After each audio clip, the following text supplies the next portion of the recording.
Salut tout le monde, bienvenue dans ce nouveau décryptage. Aujourd'hui, on s'attaque à un sujet absolument fascinant et surtout incroyablement actuel, le véritable impact environnemental de notre utilisation quotidienne de l'intelligence artificielle. Allez, c'est parti, on plonge directement dans le vif du sujet pour démasquer l'empreinte cachée de ces technologies. Pour commencer, on pourrait se poser une question toute simple. Est-ce que ces intelligences artificielles connaissent elles-mêmes leurs propres émissions de carbone ?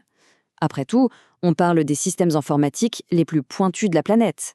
On se dit logiquement qu'il suffit de leur demander combien d'énergie elles consomment, non ? C'est exactement la petite expérience intrigante qui a lancé cette recherche. Eh bien, la réponse de ChatGPT est, assez ironique. Le système dit, noir sur blanc, qu'OpenAI n'a pas publié de mesure officielle des émissions de carbone par jeton ou par conversation. C'est quand même un comble. On a affaire aux modèles les plus avancés au monde, capables de résumer des livres entiers en une fraction de seconde, mais dès qu'il s'agit de leur propre fonctionnement, les réponses deviennent complètement évasives et on se retrouve obligé de s'appuyer sur des estimations extérieures. Et attention, ce n'est pas un cas isolé. Si on regarde du côté de Microsoft Copilot, le discours est presque un copier-coller. Pas d'accès à un calcul direct des émissions pour la conversation en cours. C'est l'illustration parfaite d'un manque criant de transparence, et ça à l'échelle de toute l'industrie, dès qu'on touche à l'empreinte carbone en temps réel. Même son de cloche pour Meta avec Llama 4 qui répète exactement la même chose en avouant ne pas avoir de données exactes sur ses propres opérations. La conclusion de ce petit mystère d'ouverture, elle est frappante. Les modèles d'IA eux-mêmes sont complètement maintenus dans l'ignorance de leur propre coût environnemental. C'est une vraie boîte noire. Alors, où se cache-t-il vraiment, ce coût environnemental colossal ? C'est là qu'on aborde la question cruciale de l'inférence. On entend très souvent parler de l'entraînement des IA, ces centres de données gigantesques qui tournent à plein régime pendant des mois. Mais le véritable poids au quotidien, c'est l'inférence, c'est-à-dire chaque fois qu'une réponse est générée.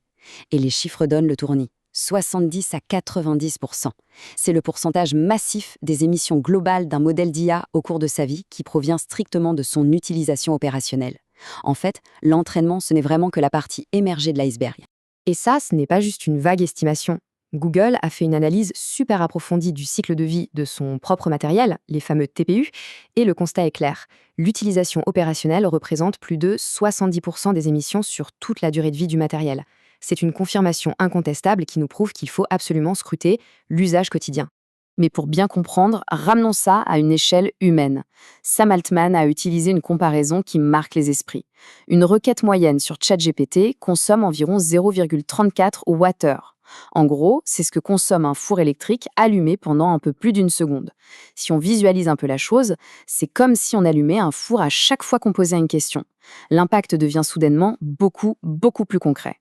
Bon, concrètement, comment fonctionne cette mécanique de la consommation d'énergie sous le capot ? Une équipe de chercheurs a mené une étude colossale avec plus de 32 500 mesures sur 155 modèles différents pour comprendre ce qui pompe vraiment l'électricité.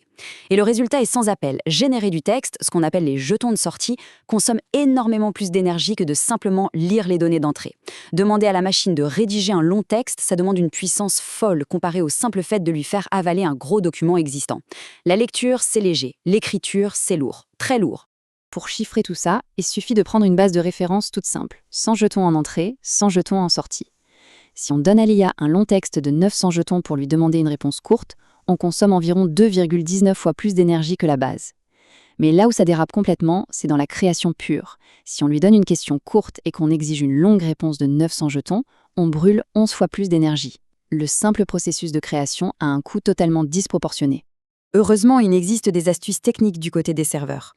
C'est là qu'intervient le traitement par lot, ou le fameux batching.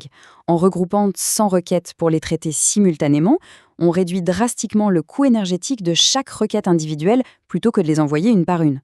C'est vraiment la mutualisation qui permet au système de ne pas s'effondrer sous sa propre consommation. Mais la technologie, ce n'est qu'une facette du problème. Ce qui est fascinant, c'est la façon dont la culture tech s'est emparée de tout ça. Et c'est là qu'on voit émerger une tendance vraiment particulière. Cette tendance, c'est ce qu'on appelle le token maxing. C'est en gros une culture très performative où certains ingénieurs se pavanent en expliquant qu'ils ont brûlé des milliards de jetons d'IA. Le succès n'est plus mesuré par la qualité ou l'élégance du résultat, mais par l'énorme quantité de ressources informatiques englouties. C'est fou, non ? Brûler des budgets colossaux sur le cloud est carrément devenu un moyen de montrer qu'on pèse dans le milieu. On se retrouve donc avec un contraste vraiment saisissant dans la façon de travailler. D'un côté, on a le côté spectacle, on brûle des jetons pour la frime, on génère du code un peu au doigt mouillé, au feeling, et on accepte tout ce que le modèle recrache sans vérifier. Et de l'autre, on a la véritable ingénierie, l'approche authentique. Là, les jetons sont dépensés avec un but précis, le travail de l'IA est évalué de façon critique, et on garde des traces précises de l'efficacité. C'est littéralement le jour et la nuit. Et si jamais il fallait une preuve que la première approche est mauvaise, les chiffres parlent d'eux-mêmes. Une étude monstrueuse menée sur 22 000 développeurs a montré que la consommation brute de jetons ne donne absolument pas de meilleurs logiciels. C'est même tout le contraire. Une utilisation excessive de l'IA fait grimper les bugs de 54%. Et pire, ça multiplie par 5 le temps nécessaire pour relire et corriger le code. Bref, cette surconsommation, c'est juste une gigantesque machine à créer de l'inefficacité. C'est face à ce constat alarmant que de nouveaux principes d'informatique efficace commencent enfin à émerger. Il y a un véritable manifeste qui propose des actions super concrètes pour stopper le gâchis. La règle numéro 1, c'est la priorité au local. Faire tourner les modèles directement sur nos propres machines dès que c'est possible, plutôt que d'interroger un énorme serveur. Ensuite, c'est d'utiliser la bonne taille. Un petit modèle bien guidé fera souvent un bien meilleur travail qu'un modèle gigantesque utilisé n'importe comment. Et enfin, considérer la requête comme du vrai code. Prendre le temps de faire une demande précise de 50 jetons, ça remplacera toujours avantageusement une commande brouillonne de 500 jetons. C'est l'art de travailler plus intelligemment. En clair, ce qui est demandé, c'est d'arrêter de fixer ce compteur de jetons qui défile et de revenir aux vraies métriques. Ce qui compte, c'est le nombre de bugs dans ce qu'on produit, le temps qu'on passe à corriger, les résultats concrets pour les utilisateurs finaux et surtout l'énergie qu'on a consommée pour obtenir un vrai résultat utile. C'est un retour salvateur au bon sens et à la résolution de vrais problèmes. Ce qui nous amène à une citation qui résume parfaitement toute cette philosophie. Une phrase adaptée du psychologue B.F. Skinner, « La question n'est pas de savoir si les machines pensent, mais si les hommes le font. » C'est vraiment la clé de tout ça. L'intelligence humaine doit absolument rester aux commandes. On doit rester les décideurs, ceux qui évaluent, et non de simples spectateurs qui sous-traitent l'intégralité de leurs réflexions à un algorithme. Et pour clore cette analyse, voici une petite réflexion pour nourrir le débat. Utilise-t-on cette technologie incroyable pour démultiplier notre capacité de réflexion ? Ou est-on simplement en train de laisser ces modèles remplacer notre propre cognition, et ce, au détriment direct de notre planète? C'est le grand dilemme de notre époque. Une vraie question de fond qui, on l'espère, donnera envie à tout le monde de repenser sa petite routine quotidienne avec l'IA. Un immense merci d'avoir suivi ce décryptage et à très vite.